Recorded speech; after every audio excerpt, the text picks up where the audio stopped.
Hey all you F1 2011 fans, this is Jack Acid bringing you Round 6 in Monaco. And if you ever needed proof that either A, God doesn't exist, or B, that he hates you, look no further than Monaco. Easily my least favorite track to race on, and one that I struggle with the most, as evidenced here in this incident in Free Practice 2. Yep, take off the old right front wheel. Much to the alarm of the Sauber trailing behind me there. Many a car have been torn asunder under Monaco's ruthless and cruel authority. But perhaps this year would be different. We shall see. You can see my team expectation is to finish 10th. But first we have to take a look at the starting grid. On pole position, Mark Webber, not Sebastian Vettel, and lo and behold, surprise, surprise, I qualified P10. And my teammate Adrian Sutil qualified 17th. And Maldonado, even for the 2011 Williams car, P18, that's a little disappointing. So let's take a quick look at the setup here. And if you've been following my videos for any length of time, you know that I typically get most of my setups from Race Department's forums, so be sure to check that out, racedepartment.com, click on forums, and navigate to the 2011 forums. Race Department also has a lot of other features and content. I routinely post my real-life Formula 1 Grand Prix preview and review articles there, and you can find a lot of other writers who are posting things about different types of races throughout the world. So a lot of things to take a look at while you're over there.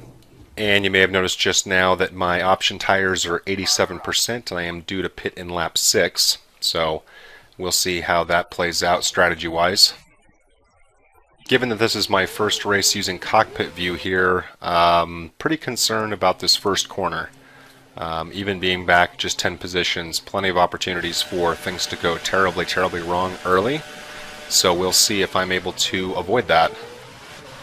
I've finished my last 2 races in 13th and 11th, so I'm very desperate to get into the points. Pretty good start there, able to get around Rosberg, and it looks like Felipe Massa and slip up into P5. So very happy to get through there in one piece, but we got a long race to go here, because this race is a grind. As I glide through Casino with Alonso, almost make contact there, but able to avoid that as he shoots ahead, and now I'm being pursued by Heidfeld in the Renault.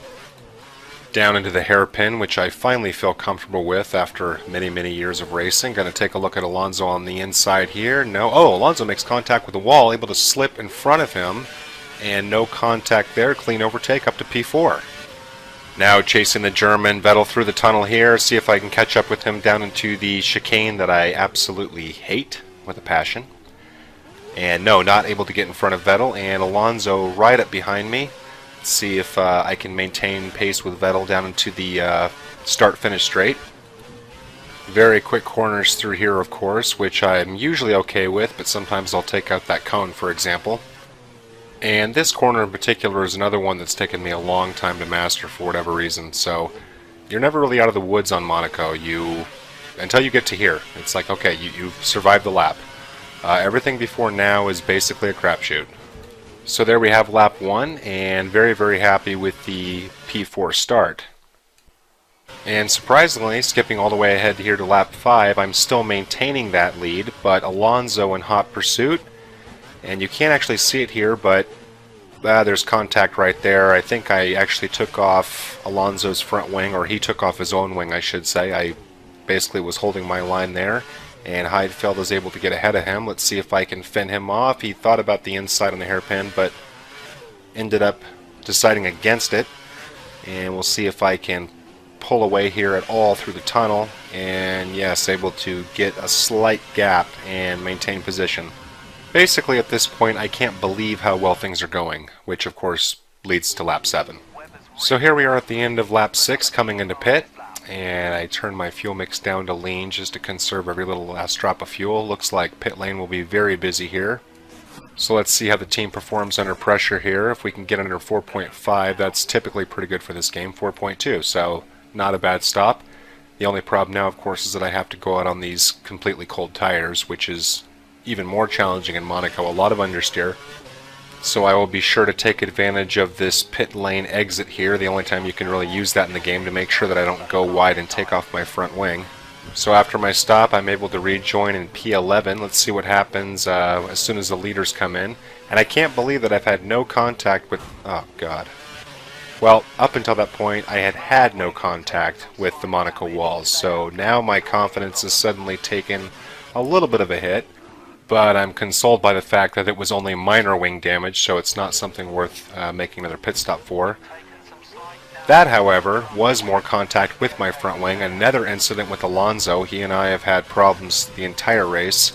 But my engineer telling me that I still do not have to come in. My wing is still at least enough intact where maybe a high fuel mix could offset the loss of downforce that I've taken as a result of that damage. But it's almost as if Monaco is like a boxing fight, and you're trying to go the distance of the entire match. And so I've taken a few shots here to the head. And I'm looking at lap 8 out of 16, and I'm going, geez, I just don't know if I'm going to get through this. Right now running P8, and hoping I can keep it together. Definitely concerned with this much time to go that I could very easily fall out of the points. So skipping ahead here to lap 9, Rosberg and I, you can't see it there, we actually went wheel to wheel. That's why I had to cut on the inside a little bit there, take out the pylon. I believe that is in the highlight reel at the end of the race. And let's see if I'm able to stay ahead of him here. Whee! A little bit of curb hop there, and definitely feeling the pressure coming down the main straight. And let's see just how far Rosberg wants to take this thing. Hot pursuit up into Casino. Let's see what the German has in store. Let's see if I can maintain my line here through this very, very tricky corners. And actually, that's probably one of the best times you'll see me handle that entire little section there. But then brake late. Oh.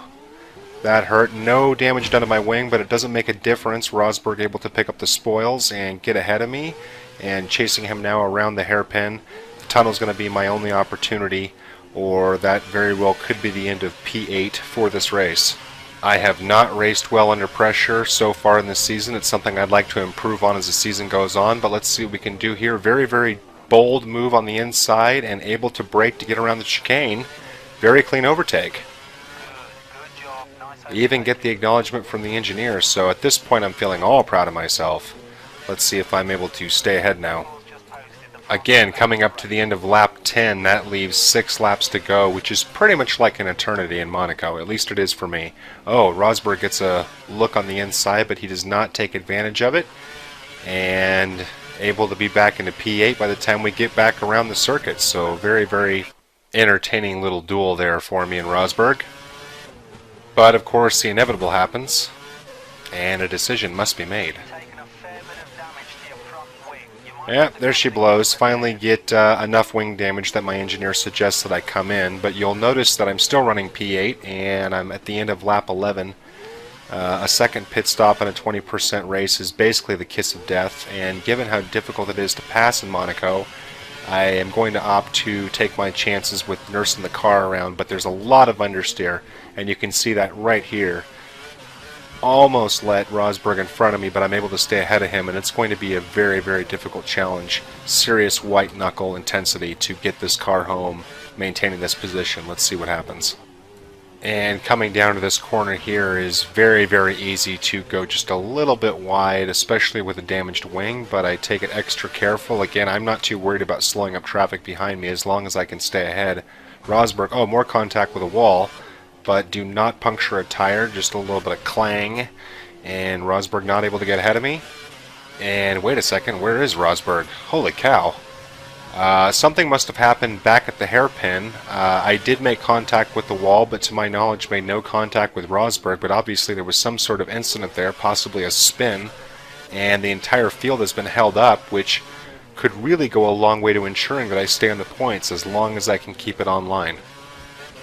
We will certainly have to take a look at the replay and figure out what happened there, but no warning from the stewards. I didn't feel as though I made any sort of contact. Like I said, I did sort of skip off the wall there, but possibly Rosberg was trying to avoid me and made some kind of a big mistake, but that's doing me a huge favor, and I'll take it.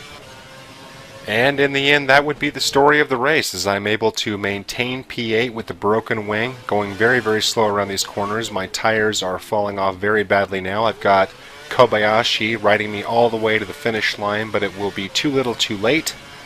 and I'm able to finish P8, which I am very happy about under the circumstances, and even able to collect some points here. I've actually only won Monaco once in my F1 playing career, and that'd be dating back to 2010, and that was largely due to wet weather. Race results: Mark Webber won the race, and there I am in P8, and my teammate Adrian Sutil, P13, not bad, started off as 17th. And as you can see, a number of DNFs, as you would expect here in Monte Carlo. So as usual, going to be leaving you here with some race highlights. I want to thank you guys again for watching. If you're interested, please check out the rest of my gameplay videos on this channel, most of which include Forza 4, the Dirt Series Grid, things of that nature, as well as my website, ApexHead.com, which has a lot of gameplay videos as well as articles and commentary on the true 2012 Formula 1 season.